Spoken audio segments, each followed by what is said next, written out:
अस्सलाम वालेकुम रहमतुल्लाहि व बरकातहू। अजीज तलबा व तालिबात, उम्मीद है आप सब खैरियत से होंगे। रिप्रोडक्शन का एक और इम्पोर्टेंट क्वेश्चन लेकर मैं आपकी खिदमत में हाजिर हूँ। Differentiate between sexual and asexual reproduction. Asexual reproduction और सेक्चुअल रिप्रोडक्शन में क्या फर्क है? क्योंकि मैंने आपको परसों बताया था, आज से 3 लेक्चर पहले, कि reproduction is of two types. It can be divided into broadly 2 categories. There are 2 methods by which organisms reproduce. Either an organism reproduces asexually or an organism reproduces sexually. तो इन दो में क्या फर्क है? मैंने एक साइड लिख के रखा है, एक साइड खाली रखा है। आप समझ गए होंगे कि एक साइड खाली क्यों रखा है।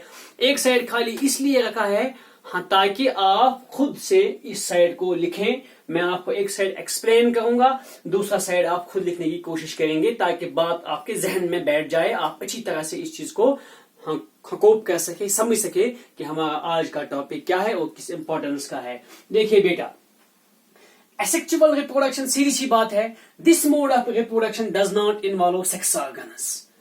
यही लिखा है मैंने, it does not involve sex organs. तो यहां पे क्या लिखेंगे आप सेक्सुअल रिप्रोडक्शन में? It involve sex organs, short में। दूसरा पॉइंट, एसेक्सुअल रिप्रोडक्शन चूंकि सेक्स ऑर्गन्स इन्वॉल्व नहीं करता है, इसलिए ये यूनिपेरेंटल होता है। इसमें एक ही पेरेंट होता है, इसमें 2 पेरेंट। सेक्सुअल रिप्रोडक्शन में 2 पेरेंट इसलिए होते हैं क्योंकि वहां पे गेमीट्स प्रोड्यूस होते हैं। एक पेरेंट मेल गेमीट प्रोड्यूस करता है जिसको आप कहते हैं मेल पेरेंट, फादर। एक पेरेंट फीमेल गेमीट प्रोड्यूस करता है जिसको आप फीमेल गेमीट कहते हैं, एग, यानी कि mother.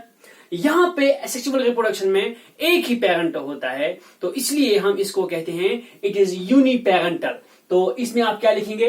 It is biparental. यहां पे 2 पेरेंट्स होते हैं, एक male parent producing male gamete and एक female parent producing female gamete. यहां पे गेमीट्स नहीं बनते हैं। एसेक्सुअल रिप्रोडक्शन में स्पर्म और एग बनते ही नहीं है, फिर उनका फ्यूजन जो है वो भी नहीं होता है। तो जब बनते ही नहीं तो फ्यूजन कहां से होगा? तो यहां पे लेकिन पहले स्पर्म और एग बनता है, फिर उसके फ्यूजन से ऑफस्प्रिंग बनती है। तो यहां पे आप लिखेंगे gametes, that is sperms and eggs are formed. Gamete formation जो होती है इट इन्वॉल्व्स, मैंने आपको पहले भी बताया है, जो सेल ड्यूजन है ये होता है, इट्स ऑफ 2 टाइप्स। एक होता है माइटोटिक, माइटोसिस या माइटोटिक ड्यूजन, दूसरा होता है मियोसिस। मियोसिस में पहले जो एक सेल के पास डीएनए होता है ये हाफ हो जाता है, यानी कि जो पेरेंट सेल है और जो पेरेंट सेल से ड्यूजन के बाद गेमीट्स बनते हैं उनके पास हाफ क्रोमोसोम नंबर होता है, हाफ डीएनए अमाउंट होता है as compare to the parent cell. इस प्रोसेस को हम कहते हैं मियोसिस। और माइटोसिस में सबसे पहले होती है, जो मैंने आपको परसों पढ़ाया, डीएनए कॉपीइंग। पहले डीएनए अमाउंट डबल होता है, ये 1 था, ये 2 बन गए, फिर ये अलग और ये अलग, ताकि जो डॉटर सेल है उनके पास same amount of DNA as compare to parent cell. ये बात मैंने आपको बार बार एक्सप्लेन की है। तो एसेक्सुअल रिप्रोडक्शन में खाली माइटोटिक ड्यूजन्स होती है, ऑल ड्यूजन्स आर माइटोटिक। यहां पे खाली माइटोटिक ड्यूजन्स होते हैं। ये जो नेक्स्ट जनरेशन की जो पहली सेल है वो जब डिवाइड करती है तो उसके पास जो क्रोमोसोम नंबर होता है, डीएनए अमाउंट होता है, वो डबल होता है, फिर डिवाइड करते हैं। फिर जो सेल जिसको जब वो मैच्योरिटी अटेन करती है उसको फिर डिवाइड करना होगा आगे, वो पहले अपना डीएनए अमाउंट डबल करती है, उसके बाद डिवाइड करती है। इसलिए यहां पे क्या होता है, ओनली माइटोटिक ड्यूजन्स। और यहां पे एक meiotic division followed by only mitotic divisions. यहां पे पहले मियोटिक ड्यूजन होता है, here first occurs meiotic division followed by mitotic ड्यूजन।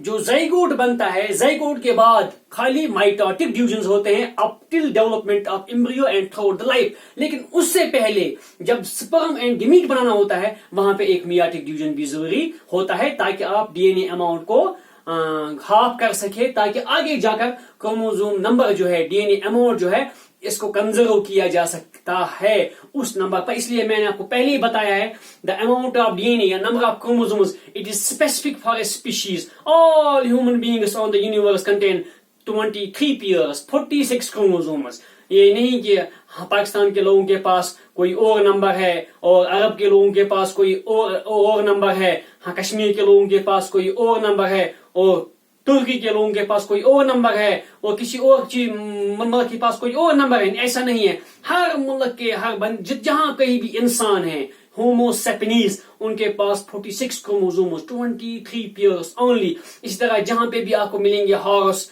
dogs, cats, they have same number of chromosomes. Chromosome number is same for a particular species, but it varies from species to species. तो यहाँ पे mitotic division जरूरी होता है, यहाँ पे खाली mitotic division, यहाँ पे एक मियोटिक डिवीजन, बाद में mitotic division, in order to conserve the chromosome number or the amount of DNA in the daughter cells. Asexual reproductions में वेरिएशन जो मैंने आपको परसों बताया, चूंकि यहाँ पे जो क्रोमोसोमिक सेट, जो डीएनए अमाउंट पेरेंट के पास होता है वही ऑफस्प्रिंग के पास भी है, इसीलिए बहुत कम वेरिएशन वहां पे पैदा होती है। और जितनी भी वेरिएशन पैदा होती है बिकॉज ऑफ एनवायरमेंटल फैक्टर्स, जो पेरेंट को एनवायरमेंटल फैक्टर्स फेस करने होंगे, शायद ऑफस्प्रिंग को उससे अच्छी फेवरेबल कंडीशन मिले या उससे हार्श कंडीशन मिले, उस सूरत में उसको उसके फिनोटाइप में फर्क आ सकती है। लेकिन इसमें ज्यादा वेरिएशंस पैदा नहीं होती है, यहाँ पे वेरिएशंस बहुत ज्यादा होती है। Variations are very much prominent. आप देखिए, आपके और आपके बाप के दरमियान, माँ बाप के दरमियान वेरिएशंस है, बहुत सारे डिफरेंसेस भी है, सिमिलरिटीज भी है, लेकिन at the same time differences भी है। तो here are variations are negligible, here variations are prominent. जब वेरिएशंस होते ही नहीं है तो इसका मतलब है asexual reproduction it contributes little to evolution. वही मैंने लिखा है, it has little evolutionary importance, it does not contribute much to the evolution. और इवोल्यूशन का मतलब ही है accumulation of variations so that older species can change into new species. तो यहाँ पे जब वेरिएशंस एक्यूमुलेट होती है तो नई स्पीशीज पैदा होती है, जिसको हम बालफाज दीगर इवोल्यूशन कहते हैं। तो आप ये समझ सकते हैं कि asexual reproduction has little evolutionary importance while sexual reproduction has a great evolutionary importance. Last point, it is common in lower organisms. जो इवोल्यूशन में जो कॉम्प्लेक्सिटी में लोअर ऑर्गेनिजम्स है, मसलन आप पढ़ेंगे amoeba, it reproduce asexually, binary fission. आप पढ़ेंगे hydra, it's a lower organism, it reproduce by budding. आप पढ़ेंगे Bryophyllum, it's a lower plant, it reproduces by leaf buds. And similarly जो हायर प्लांट्स है, आप पढ़ेंगे flower plants, it reproduces asexually. आप पढ़ेंगे human beings, where at the top level of evolution we reproduce only sexually, and is in a similar fashion birds they reproduce sexually. जो higher organisms है, it is more common in higher organisms, this is more common in lower organisms. बहुत सा आसान question है और exam में अक्सर पूछा जाता है। 5 नंबर का क्वेश्चन पूछा सकता है, right A detailed differences between asexual and sexual reproduction. उम्मीद है ये क्वेश्चन आपको समझ आ गया होगा और आसानी से आप इसका अपना नोट बनाइए, अपनी कॉपी पे पेन डाउन कीजिए, मेमोराइज कीजिए, इंशाअल्लाह एग्जाम में पूछा जाएगा। अस्सलाम वालेकुम वरहमतुल्लाहि वबरकातुहू।